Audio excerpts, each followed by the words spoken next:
अंजनी पुत्र हनुमान जी से जुड़े ये 11 रहस्य आप नहीं जानते होंगे। हनुमान जी के बिना रामायण कभी पूर्ण नहीं मानी जाती। रामायण में राम एवं रावण युद्ध में हनुमान जी ही केवल एकमात्र ऐसे योद्धा थे जिन्हें कोई भी किसी भी प्रकार से क्षति नहीं पहुंचा पाया था। घोषित तिथि के अनुसार आज पवन पुत्र का जन्मदिन है।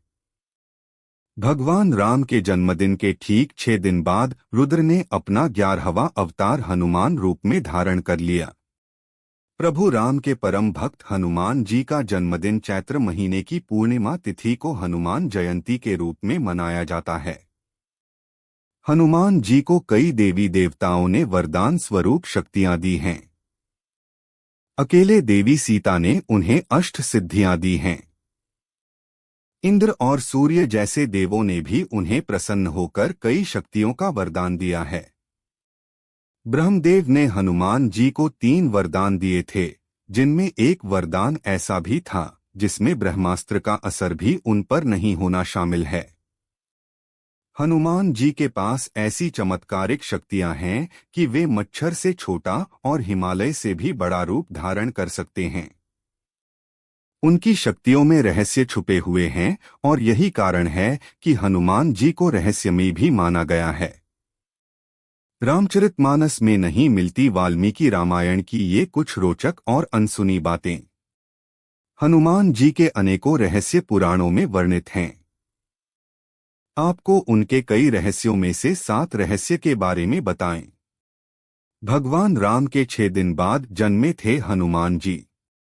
रामनवमी के 6 दिन बाद ही हनुमान जी का जन्मदिन इसलिए मनाते हैं, यह महज संयोग नहीं बल्कि इसके पीछे एक बड़ा कारण है।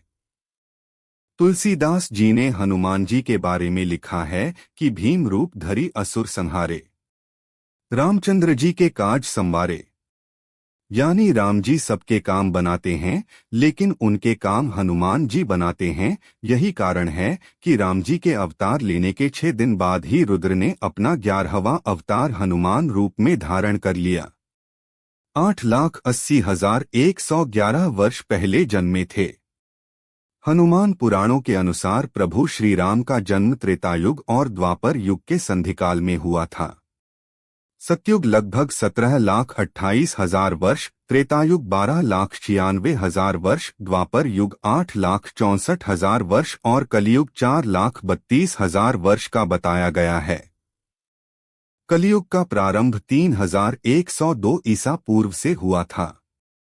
इसका मतलब 3102 + 2019 5,121 वर्ष कलियुग के बीत चुके हैं।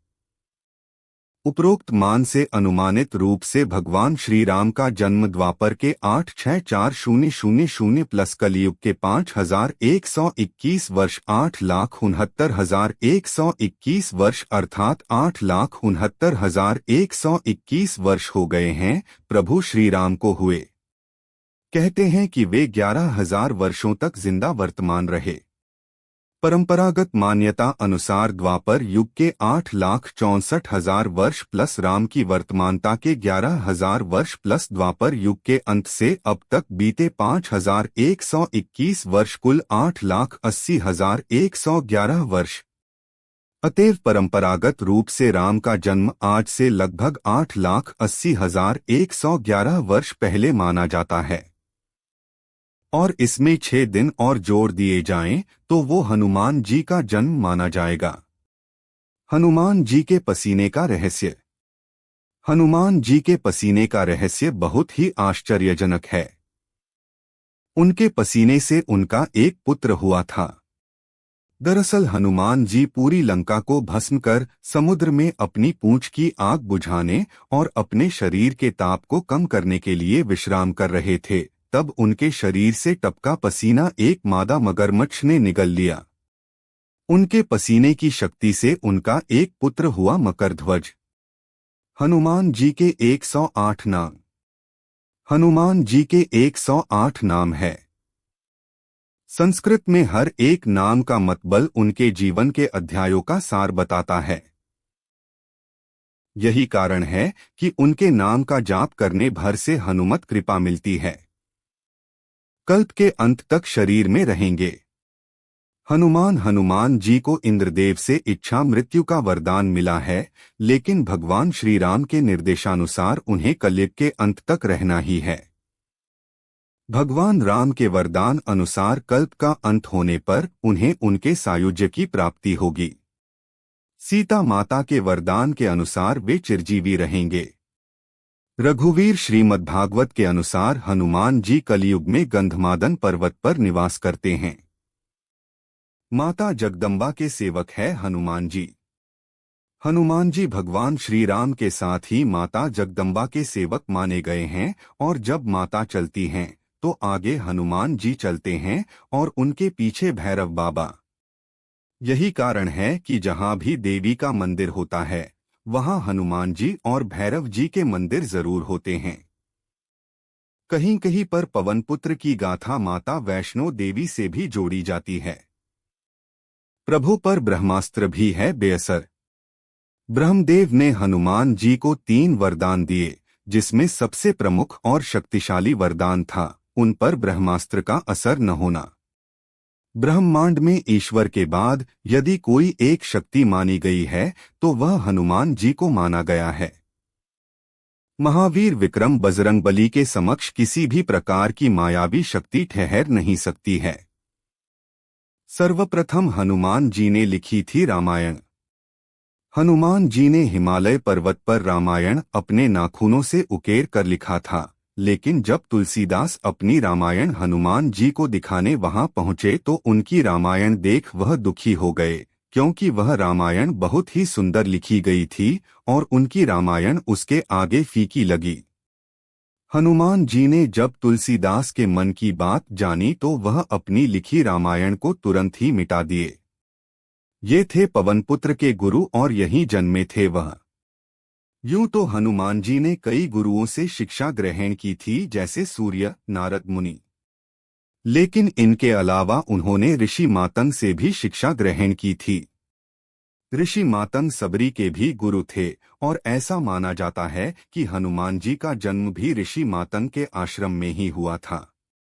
मातंग ऋषि के आश्रम में माता दुर्गा की कृपा से जिस कन्या का जन्म हुआ था उसका नाम देवी मातंगी है। देवी मातंगी सभी 10 महाविद्याओं में से एक हैं। जब अपने पूज्य श्री राम से लड़ने चले हनुमान, आपको जानकर हैरानी होगी लेकिन यह सच है, हनुमान जी और श्री राम का एक बार युद्ध भी हुआ था। गुरु विश्वामित्र ने श्री राम को राजा ययाति का वध करने का आदेश दिया।